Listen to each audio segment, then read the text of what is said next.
हा अत्यंत चिंतेचा विषय आणि अग्रलेखात टीका केली नसून ती व्यथा मांडली आहे आणि चिंता व्यक्त केली।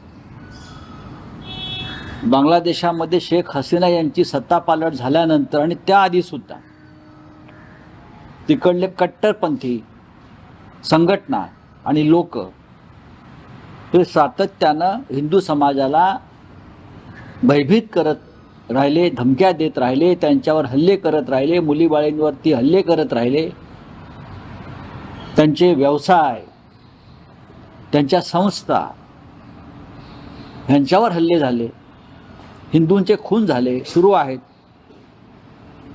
हिंदू मंदिरांवर हल्ले सुरू आहेत। इस्कॉनचे पुजारी चिन्मय दास मला वाटतं त्यांना देशद्रोहाच्या आरोपाखाली अटक केली आहे।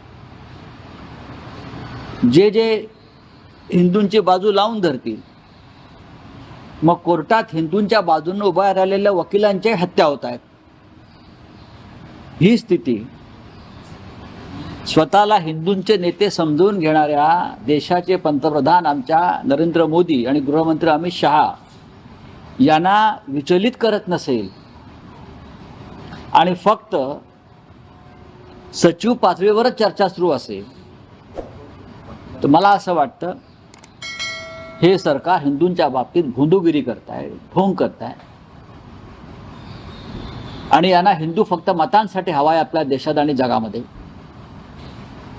हाच विषय जर पाकिस्तानात घडला असता तेव्हा इंडिया गेट समोर राहून प्रधानमंत्र्यांनी भाषण केलं असतं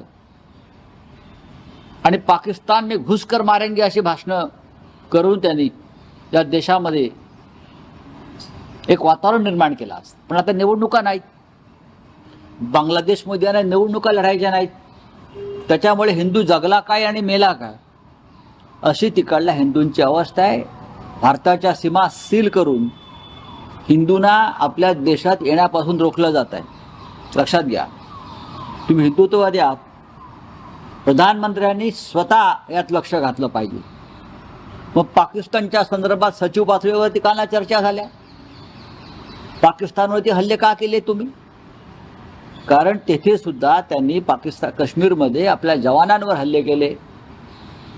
हिंदूंचा प्रश्न जो आहे बांगलादेशमधला हा त्यांचा अंतर्गत प्रश्न नाही, हा भारताचाही प्रश्न आहे। आपल्या सरकारला वाटत असेल की तो त्यांचा अंतर्गत विषय आहे, नाही, आम्ही म्हणतो हा हिंदूंवरील हल्ला हा या देशाचा विषय आणि आम्हाला संपूर्ण देशभरामध्ये आज ठिकठिकाणी उग्र आंदोलनं सुरू आहेत गेले काही दिवस। त्यात भारतीय जनता पक्ष कुठेच नाही, RSS कुठेच नाही। महाराष्ट्र असेल, हरियाणा असेल, उत्तर प्रदेश असेल, पश्चिम बंगाल असेल, पश्चिम बंगालमध्ये तर ढाक्यातून येणाऱ्या साड्यांची होळी केलेली आहे, जामदानी साड्यांची। हे चित्र फार भयावह आहे। नरेंद्र मोदी मणिपूरला जात नाहीत, नरेंद्र मोदी बांगलादेशमधल्या हिंदूंवर एक शब्द काढत नाहीत, अमित शहा बोलत नाहीत, विदेश मंत्री बोलत नाहीत।